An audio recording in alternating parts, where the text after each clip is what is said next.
We are not seeing the same sort of retail mania that we had in 2017. And we're at a price that Bitcoin has only been at for something like 10 days of its entire life. So whether or not that is due entirely to PayPal or partly due to PayPal, it's clear that there is a lot going on under the hood of the Bitcoin community right now, and it is going to be exciting to watch play out. Welcome back to The Breakdown with me, NLW. It's a daily podcast on macro, Bitcoin, and the big picture power shifts remaking our world. The Breakdown is sponsored by Crypto.com and Nexo.io, and produced and distributed by CoinDesk. What's going on, guys? It is Friday, November 13th. Yes, Friday the 13th. The last Friday the 13th that I remember was in March, and it seems to me that the Bitcoin price has changed just a little since then. Anyways, I want to talk today about PayPal rolling out crypto for all its US customers. I did a survey of the crypto Twitter sphere to see what people think, how big a deal it is now that this news has set in over the last month or so and also come to fruition. First, however, let's do the brief. First up on the brief today, the Digital Gyro hunch. Christine Lagarde, president of the European Central Bank, was on a virtual panel with Jay Powell and Andrew Bailey, the Bank of England governor.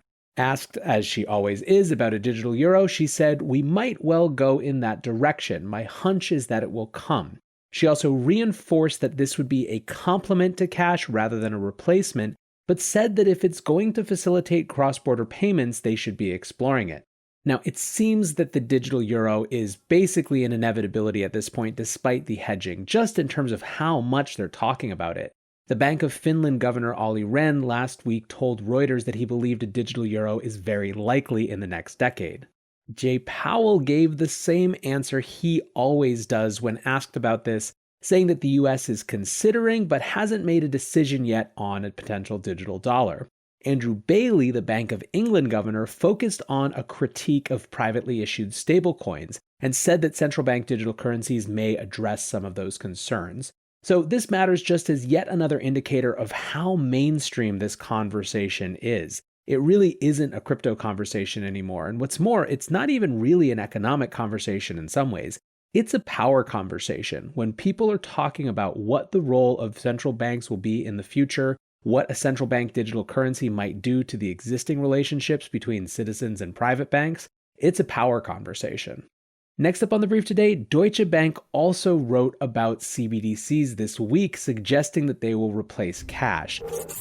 They have a periodical called Concept and published a piece on Tuesday saying that COVID-19 has accelerated a trend of digital payments over cash and that eventually this will lead to CBDCs actually simply replacing cash. The report warns that countries that don't catch up may find that their countries are forced to, quote, adopt the digital currencies and policies of other countries as payment mediums. Seems very clear that Deutsche Bank was pointing this commentary at the US and the EU, looking over at China's fast-moving CBDC experiments. And the point here again is exactly what I was saying before, that really the CBDC conversation, despite the fact that they try to dress it up as such, is not about payments, it's about power. Last up on the brief today, COVID is back, baby. The top Wall Street Journal headline is US cases top 150,000 for the first time. All-time high in hospitalization. School districts are planning to close. Detroit, Boston, Baltimore have already seen closures. New York schools are likely coming soon. And New York has also started rolling out restrictions, with gyms and bars being forced to close at 10. By the way, I've been loving the Gremlins memes that show things at 9:59 and then at 10:01 how COVID miraculously just comes then. But either way, I think the point is more that they're slow rolling but still very clearly adding restrictions. Chicago, just before I started recording this, just ordered a 30-day stay-at-home advisory asking residents to cancel traditional Thanksgiving plans. You have to think at some point the market starts paying attention to this. And you have to wonder if in some ways that will be the thing that forces the hand of government when it comes to stimulus. This episode is brought to you by Crypto.com, the crypto super app that lets you buy, earn, and spend crypto all in one place and earn up to 8.5% per year on your Bitcoin. Download the Crypto.com app now to see the interest rates you could be earning on BTC and more than 20 other coins. Once in the app, you can apply for the Crypto.com Metal Card, which pays you up to 8% cash back instantly on all purchases. Reserve yours in the Crypto.com app today. Many investors want to be a part of the next bull run. Others seek to build their dream home, finally launch that startup, or fund their education. Try Nexo's instant crypto credit lines and borrow against any major cryptocurrency with no minimum or maximum withdrawal amounts, no fees whatsoever, no credit checks, and flexible repayment. Not to mention the APR starts at just 5.9%. Stay on top of your investment game with Nexo.io. And remember, it's your crypto, your credit, your choice. Get started at Nexo.io. Let's shift our attention to our main discussion. How big a deal is PayPal's crypto rollout? So what happened? PayPal, as we discussed last month, announced that they were bringing crypto to their platform. They started rolling it out pretty soon thereafter, but it was limited to a very small set of users. PayPal is now rolling out crypto to all eligible US users. It has upped the purchase limit to $20,000 from the expected and previous $10,000, citing steep demand. They've also sped up the rollout. On their November 2nd earnings call, only 10% of US customers had access, so this is a pretty quick shift. Now, at the same time, there is limited functionality. Here's something from their literature. You currently are not able to send crypto assets to family or friends, use crypto assets to pay for goods or services, or withdraw crypto assets from your cryptocurrency's hub to an external crypto wallet. Really, all you can do is get exposure to the asset class. And so on a previous podcast, we discussed how big a deal this was, but I wanted to go back. We've had some time now for people to wrap their heads around it, to dig more into the offering, and really come to see what it is and where it sits in terms of the industry. So I want to share a few hot takes that I got from Twitter about what this rollout means and whether or not it matters. Ryan Selkis from Masari focused on the assets available, saying, I don't understand how BCH and LTC are still included in any serious product rollouts. They bring nothing to the table, just hot piles of garbage. Stop. Another common sentiment that I saw was that given that we raced across that $16,000 threshold, the number go up economics appear to be checking out. That's how Eat Cook Cryptos put it. And I saw that sentiment over and over, trying to connect that day's price action with the PayPal news. Now, in terms of critique, the biggest thing that I saw was summed up by Matt Odell, who said, you cannot buy Bitcoin on PayPal. They only sell IOUs. This is definitely the biggest critique, the biggest level of skepticism has to do with the limited functionality. People asking the question, is it actually really the self-sovereign asset that we know it to be or want it to be if we have so little control over it? Another interesting sentiment had to do with the idea that PayPal was creating its own stability. Someone tweeted, 20,000 per week means they're trying to limit the number of Bitcoins you can buy or sell. Boy, wouldn't it really suck if you had 100K in there and had to take 5 weeks to sell it? They're creating their own stability by limiting how much you can buy or sell.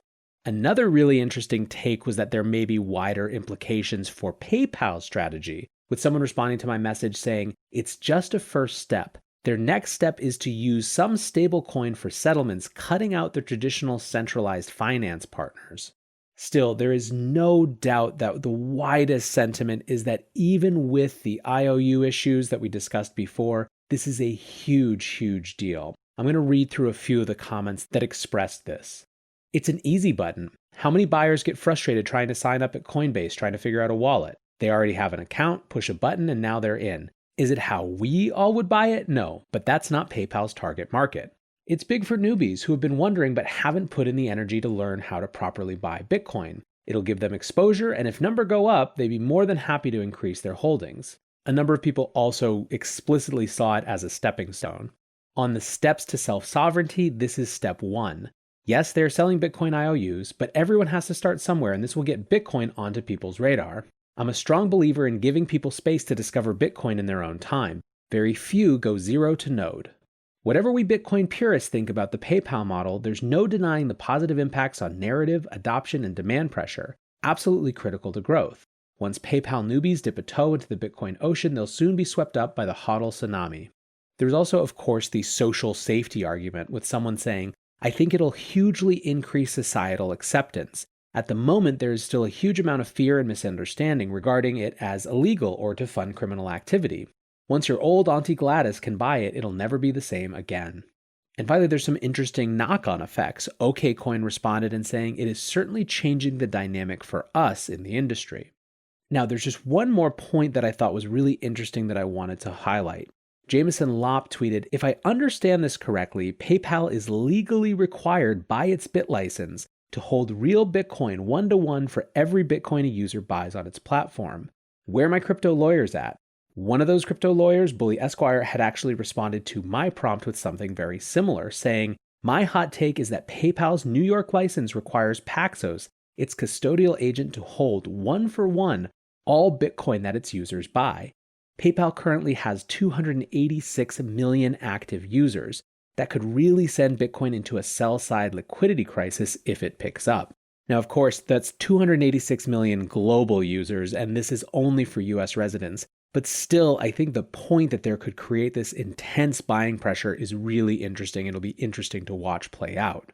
Whatever the case, right now, Bitcoin is sitting above 16,000 and looking strong. We are not seeing the same sort of retail mania that we had in 2017.